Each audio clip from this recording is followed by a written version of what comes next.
Hello, cuties. Welcome to the QuestBoard. I entered this build in 2 challenges. The one-shot challenge at Carl Makes Stuff, and the vertical terrain challenge at Clericscreations. Check the description for my one-shot adventure entry, and for links to the entries for Carl's and Clerics challenges. In today's story, the fractured coven plots to strengthen their numbers over a sisterly cup of tea.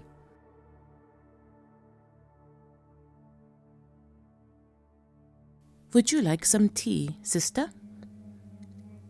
Gigi had been startled by her now only sister appearing at her home deep within the woods, and had offered Sister B a seat at the dining table before moving to putter within her pantry cabinet to mix a blend of tea.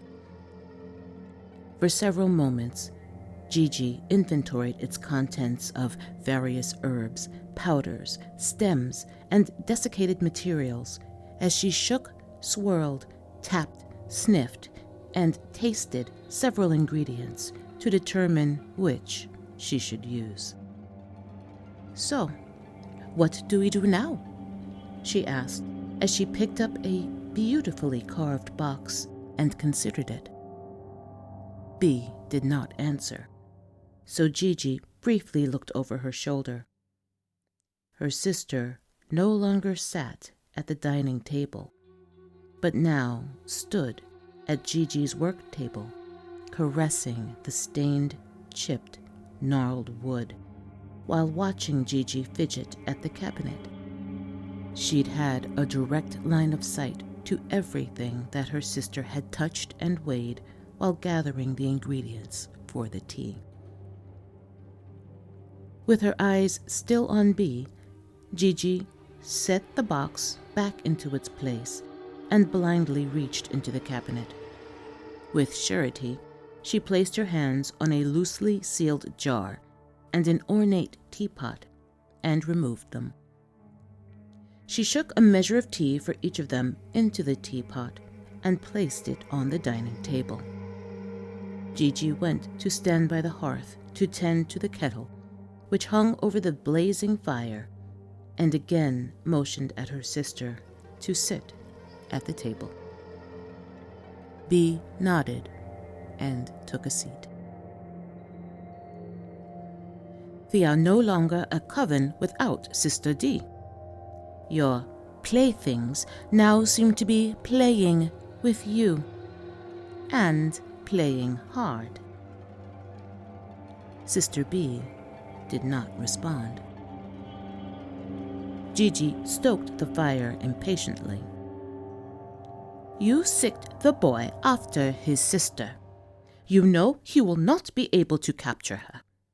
From what we have seen, she is strong and smart and has surrounded herself with your enemies." Gigi could not help giggling. "And you made so many enemies." She frowned at her sister, who still sat silently at the table. B seemed to be appraising the vined and mossy walls of Gigi's home, the warmth of the fire, and the variety and potency of the articles in the open cabinet. Suddenly, B rose and hurled several barbs of crackling energy at her sister, who, although startled, did not move.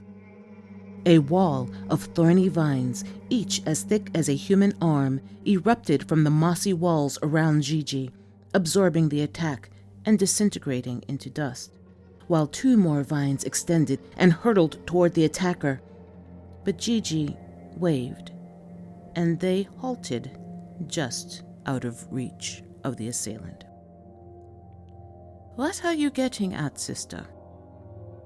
The thorns of the waiting vines glinted with a coating of an acrid jelly-like fluid as they inched closer to B.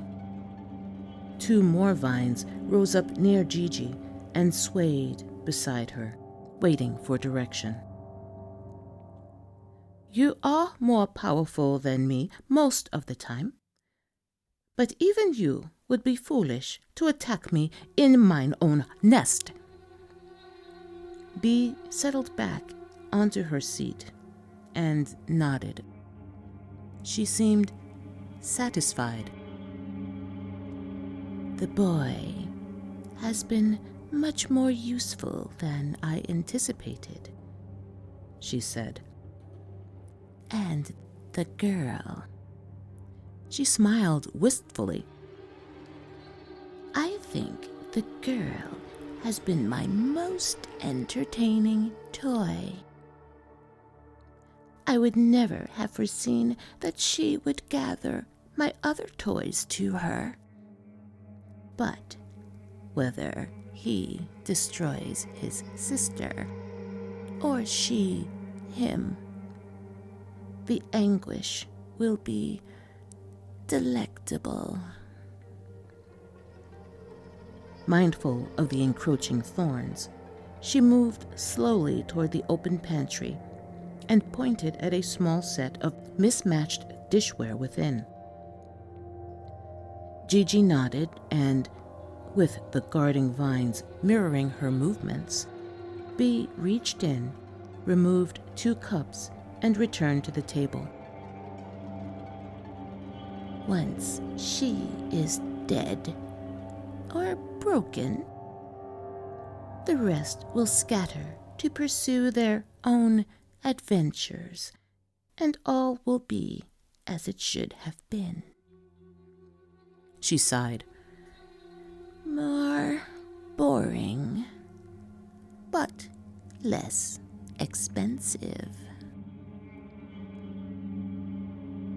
The defending thorns began to retreat slowly as the kettle whistled and Gigi removed it from the hearth. "So, what of the coven?" she asked as she poured the scalding water into the teapot. A minty and coppery aroma rose up from the activated herbs. "Are we disbanded?" "You sound hopeful, sister." "I should think that the power we shared benefited you as well as the rest of us." "How did it benefit Dee?" The thorny vines stopped receding as Gigi waited for her sister's response. Bee's eyes flared, but she remained calm. "Dee would have betrayed me. Us.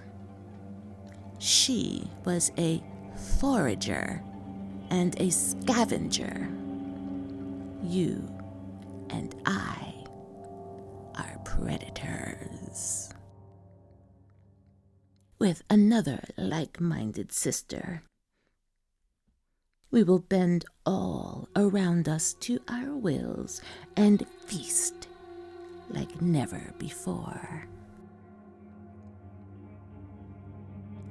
Gigi smiled as the thorns fully disappeared into the moss, but still moved underneath slowly, writhing and slightly pulsing like veins.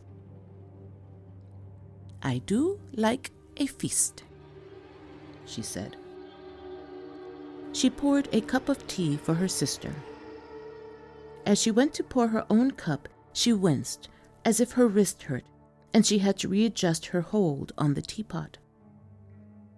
"I had to wrestle with an overgrown sprig earlier," she explained as she poured her own tea. "I cut it down to size, so it's more manageable now. I just have to keep an eye on it." She sipped at her tea. "Do you have a new sister in mind?" Bee smiled so broadly that Gigi pulled away anxiously. "I have been watching a family of hunters who live in a town near here. They do not kill their prey with mercy. Rather, they enjoy the taste of fear and pain in the flesh of the meat they devour. They have a newborn baby girl they named Proska. I think she would be a fitting seed to raise a new sister. Your home is quite secure, and you are very competent. Would you like to do the honors? Gigi sat back in thought. As her sister considered the proposal, Bee raised the teacup to her lips. Just as she was about to sip, a thin, leafy vine gently caught her wrist. She cocked her head at Gigi. Don't drink your tea. I'll pour you a new cup